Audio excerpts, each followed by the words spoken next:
The algorithm of loneliness is the most sophisticated psychological enclosure ever constructed by the digital elite. By the end of this session, you will understand why your lack of real-world intimacy is not a personal failure, but a tactical extraction designed to drain your biological and financial sovereignty. We are going to expose the synthetic surrogate data, the precise way pornography, social media validation, and parasocial relationships are engineered to trigger the bliss point of your reproductive drive while providing zero biological reward. I will reveal the endocrine collapse metrics, proving that chronic loneliness and the removal of physical sexual friction cause your testosterone to plummet and your cortisol to spike, turning your hunter brain into a maintenance brain. You'll see how the mumbling of the digital dating landscape is a tactical smokescreen to keep you paying the loneliness tax through subscriptions and attention-draining apps. Before we finish, I'll hand you the social autarky protocol, the method to purge the digital surrogates and reclaim the primal drive required to build a real-world lineage. If your reproductive energy is being harvested by a 6-inch screen, you are a ghost in the machine. Drop and give me 20. Let's look at the price of your isolation. The modern grid has realized that a man who is sexually and socially satisfied is a man who is difficult to control. A man with a tribe, a partner, and a legacy is a sovereign unit. He has something to defend. To manage the population, the system must perform a biological liquidation of intimacy. They replace the high-friction, high-reward reality of real human connection with the low-friction, zero-reward synthetic surrogate. This is the digital castration of the masses. The system provides you with a pseudo-reward for your reproductive urge through the TikTok lobotomy and the pornography loop, tricking your DNA into thinking the mission of procreation is accomplished. The result is a total loss of predatory velocity. You stop hunting, you stop building, and you start subscribing. This is the financialization of the void. Think about the acoustic rot in your bedroom. The silence of loneliness is filled with the hum of the digital feed. The system uses your isolation as a marketplace. A lonely man is the perfect consumer. He buys things to fill the endocrine hole left by the lack of human connection. He pays for OnlyFans. He pays for Tinder Gold. He pays for delivery food to avoid the friction of the outside world. This is the loneliness tax. You are paying the very grid that isolated you for the privilege of feeling a fake connection. Every dollar you spend on a digital surrogate is a dollar taken from your war chest. You are funding the architecture of extraction while they use your attention to train the AI that will eventually replace your social utility entirely. The biological cost of this isolation is terminal. Without the physical friction of a sexual partner and the social friction of a tribe, your body enters a state of adaptive decay. Your androgen receptors downregulate because there is no territory to expand or defend. Your mitochondrial engine slows down because the system perceives no need for the high-energy pursuit of a mate. This is the chemical leash. You become soft, agreeable, and anxious. The mumbling of your inner victim becomes the dominant voice in your head because you lack the hormonal shield that comes from real-world victory and intimacy. You are being turned into a biological beta, not by choice, but by the algorithm of loneliness. The architect requires the sovereignty of the primal drive. You must recognize that your reproductive energy is your most powerful hard asset. It is the fuel of the mission. When you waste it on a screen, you are performing a strategic surrender. The social autarky demands that you kill the surrogates. You delete the apps. You kill the pixels. You embrace the void of loneliness until it becomes the hunger of the hunter. You force yourself back into the hard world of physical social friction. You seek the high-resolution intimacy that the grid cannot track or tax. The soft men will tell you that real-world dating is dead or too risky. They will mumble about incel culture or MGTOW as an excuse to stay in their 90-degree boxes. They don't realize that they are just losing the war for their focus. You are the architect. You don't want a digital waifu or a social media echo chamber. You want the biological leverage of a real-world partner and the tactical depth of a real-world tribe. You don't want to be connected to the grid. You want to be rooted in the soil. Reclaim your drive. The system wants you lonely, addicted, and broke. You stay disciplined, connected, and dangerous. You kill the algorithm. You inhabit the silence of the hunt. The endocrine sabotage is the silent execution of your masculine vitality. When you stare at the digital surrogate for hours in the dark, you aren't just looking at light. You are subjecting your hormonal axis to a tactical bombardment. Your retinas are flooded with high-frequency blue light at hours times when your biology expects the infrared of the sunset. This causes an immediate suppression of melatonin and a chronic elevation of cortisol. In the architecture of the male body, cortisol and testosterone exist on a seesaw. When one is high, the other is forced into the basement. By maintaining a state of digital alertness through the constant scroll of the loneliness algorithm, you are keeping your body in a permanent state of low-level flight or fight response. This tells your endocrine system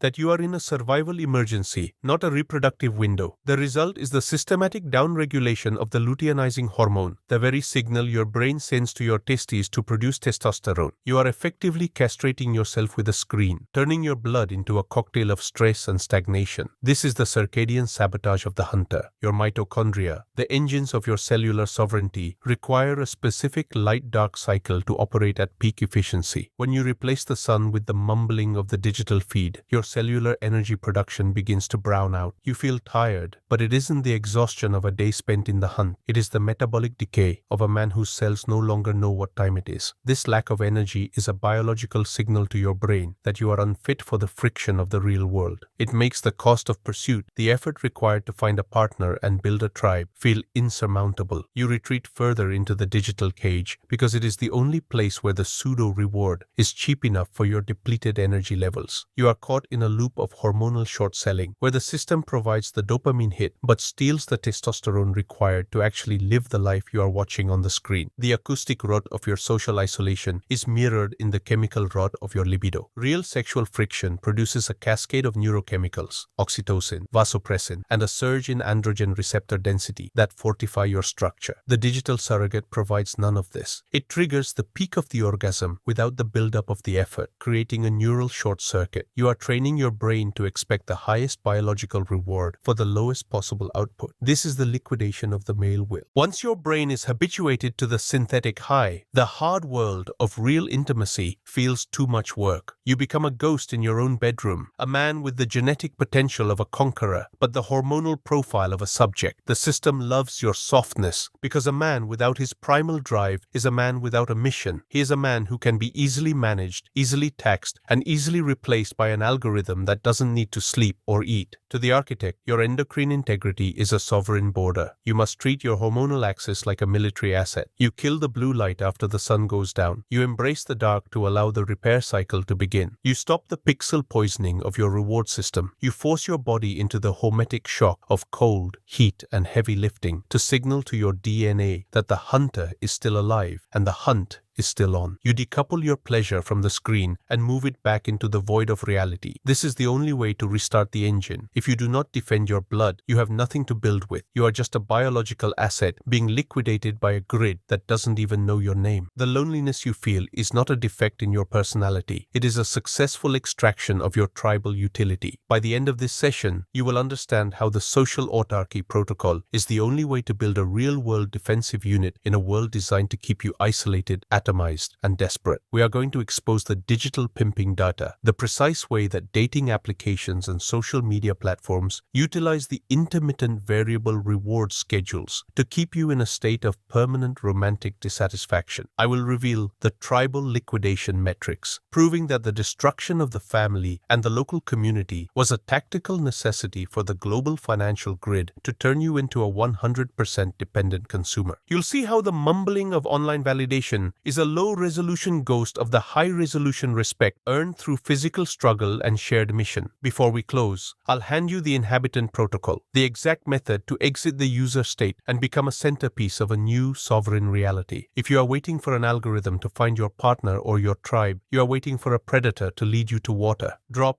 and give me 20. Let's look at the ruins of your social fortress. The modern grid has achieved something that no ancient empire could: the total privatization of human connection. In the old world, if you wanted status, protection, or intimacy, you had to build it through the hard friction of character, bravery, and physical presence. You had to look men in the eye and prove your worth. You had to court women through the high-stakes dance of real-world risk. Today, the system has placed a toll booth between you and every other human being. This is the digital sharecropping of affection. You are no longer allowed to meet people in the common areas of life. You are funneled into proprietary software where your value is determined by an algorithm owned by the same institutional transactional entities that short-sell your health and your attention. The acoustic rot of digital dating is the sound of a marketplace that thrives on your failure to connect. If Tinder or Hinge actually solved your loneliness, their stock price would collapse. They don't want you to find the one, they want you to find the next one, so you keep the subscription active. They are the algorithmic pimps of the 2026 economy, and you are the commodity being traded. The biological cost of this soft connection is a state of social atrophy. When you interact through a screen, you are bypassing 90% of your primal communication hardware. Your brain evolved to read micro-expressions, pheromones, postural shifts, and the subtle hormonal resonance of another human being. When you replace this with text and filtered images, your social muscles begin to waste away. You become socially fragile. The slightest friction in a real-world conversation feels like a threat because you are no longer habituated to the hard truth of physical presence. This fragility is a tactical advantage for the grid. A socially fragile man is a man who fears conflict. He is a man who seeks safe spaces instead of sovereign territories. He is a man who would rather comply with a global mandate than risk a bad review from his digital peers. The liquidation of the tribe has left you as a single exposed nerve in a cold digital wind. You have been optimized for isolation because an isolated man is the easiest unit to manage, tax, and replace. The architect rejects the user status and embraces the autarky of presence. To build a social autarky, you must first recognize that the mumbling of the masses is white noise. You stop seeking validation from people who do not inhabit your physical reality. This is the extraction of the ego. You kill the profile and you birth the inhabitant. The inhabitant doesn't post about his life. He lives it with such intensity that his presence becomes a gravitational force. This is the secret of the high-resolution male. When you move through the world with a clear mission, a hardened biology, and an unhackable focus, you create a disruption in the field. You become the friction that the system tries to eliminate. This friction is exactly what attracts real-world partners and real-world allies. They aren't looking for a match. They are looking for a centerpiece. They are looking for a man who has built a void of silence in the middle of the digital storm, a man who is self-validated. The logistics of the social autarky require a return to high-friction environments. You must go where the user is afraid to go. You seek out the places that cannot be booked through an app or liked on a feed. You engage in the hard hobbies that require physical sweat, blood, and long-term commitment. This is the gray zone gathering. Whether it is a combat sports gym, a physical workshop, or a sovereign homesteading community, these are the analog shadows where the grid loses its grip. In these spaces, eye contact is the currency and loyalty is the hard asset. You don't network, you blood bond. You build a tribe that is mission aligned, not just social aligned. A tribe that can defend a territory, pool resources, and maintain a parallel ledger of truth that the state cannot edit. This is the architecture of the pack. Without the pack, you are just a biological asset waiting to be liquidated. With the pack, you are a tactical variable. The relationship with a partner in the social autarky is not a social media trophy. It is a strategic alliance. You move away from the bliss point of temporary lust and toward the resilience of a shared fortress. You look for a partner who understands the war on reality and is willing to inhabit the void with you. This is the decoupling of romance from the grid. You stop performative dating. You stop signaling your value to the digital hive mind. You build a private world that is invisible to the scrapers. Your intimacy becomes a dark asset, something that fuels your mission but provides zero data to the architecture of extraction. The soft men will call your relationship old-fashioned or repressive. They don't realize that they are the ones in a polyamorous relationship with the algorithm. They are sharing their partner's attention with 1,000 digital pimps every time she picks up her phone. You are the architect. You don't share. You inhabit. You don't follow. You lead. Reclaim your tribe. Reclaim your lineage. The system wants you lonely, distracted, and connected to nothing but a server. You stay disciplined, focused, and rooted in the physical world. You kill the surrogates. You embrace the friction of the real. You move from the algorithm of loneliness to the sovereignty of the sovereign pack. The silence of your isolation is over. The hunt for the others has begun. Get off the floor. You've done your 20. Now go find the ones who have also unplugged. The final implementation of the social autarky is the transition from the isolated operator to the founder of a lineage. By the end of this protocol, you will understand that the ultimate goal of the algorithm of loneliness loneliness was not just to keep you single or childless, but to ensure that your specific genetic and intellectual code is erased from the future. We are going to expose the intergenerational liquidation data, the precise way the Western cage utilizes the educational system, the digital grid, and the acoustic rot of modern culture to turn your potential offspring into standardized units of consumption before they can ever develop a sovereign thought. I will reveal the biological debt metrics, proving that the longer you remain inside the digital enclosure, the harder it becomes to transmit the architectural intent to the next generation. You'll see how the mumbling of the collective mind is designed to make the idea of family and lineage feel like an ancient, oppressive burden rather than the ultimate hard asset of a sovereign man. Before we conclude, I'll hand you the lineage of the Void Protocol, the exact method to build an analog fortress of education, tradition, and physical defense that ensures your descendants are born as inhabitants of the silence rather than users of the machine. If you are building a wealth for a ghost, you are working for the system. Drop and give me 20. Let's look at the war for the future. The system has realized that the most dangerous thing in the world is a family that is logistically independent, a family that grows its own food, generates its own energy, and most importantly, provides its own education, is a family that cannot be nudged by the algorithm. To prevent this, the architecture of extraction has moved its primary focus to the colonization of the childhood. They want your children in the 90-degree box of the state school system for 8 hours a day, and then in the digital cage of the smartphone for the remaining 8. This is the double enclosure strategy. By severing the connection between father and son and mother and daughter, the grid ensures that the genetic recall we discussed never happens. They are producing biological slaves who have the faces of their ancestors but the minds of a server. You are being short-sold on the future. The system wants you to believe that success is a high-limit credit card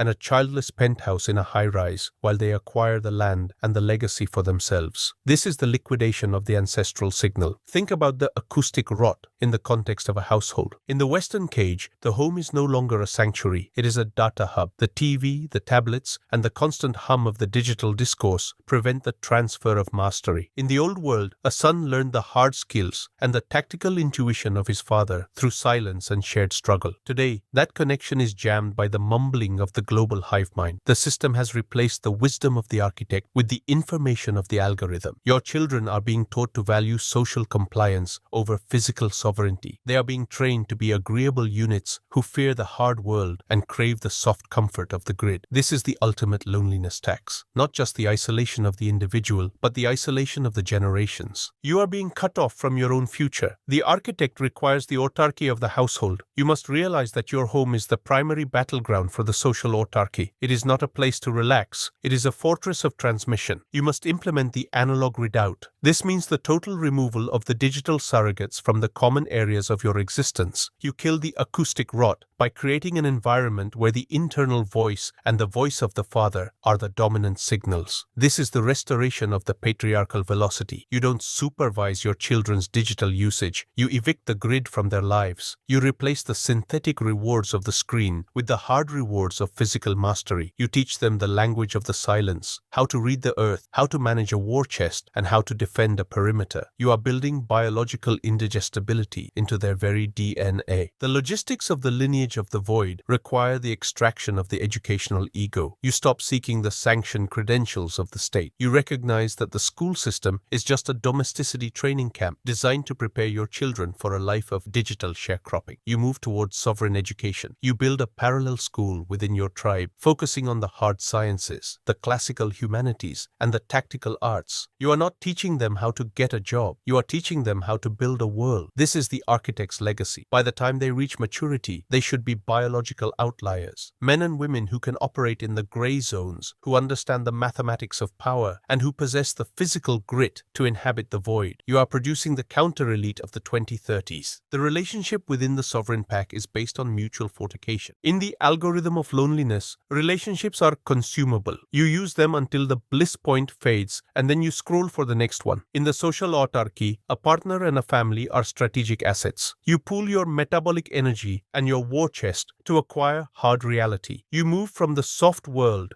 of renting your existence to the hard world of owning your future. This requires a radical decoupling from the social validation of the grid. You don't care if your family looks weird to the soft men of the West. Their opinions are just acoustic rot from a dying system. Your only metric for success is the expansion of your territory and the integrity of your lineage. You are playing a long game that the 15-second scroll cannot comprehend. The final act of the algorithm of loneliness is the realization that you are not alone once you find the mission. The silence of the hunt leads you to the others who have also broken the chemical leash. Together, you build the sovereign pact. You create gray zone settlements where the grid's surveillance is jammed by the collective intent of sovereign men. You share resources, you share intelligence, and you share the defense of the perimeter. This is the architecture of the new world. While the Western cage collapses under the weight of its own softness and biological bankruptcy, the sovereign pacts will be the ones who hold the hard assets and the genetic purity required to rebuild. You are moving from being a subject of the grid to being the founder of a dynasty. Reclaim your future. The system wants you atomized, childless, and forgotten. You stay unified, generative, and eternal. You kill the algorithm. You inhabit the void of the lineage. The war for your focus was just the beginning. The war for your seed is the final conflict. Get off the floor. You've done your 20. Now go build a world that your grandchildren will inherit with their heads held high.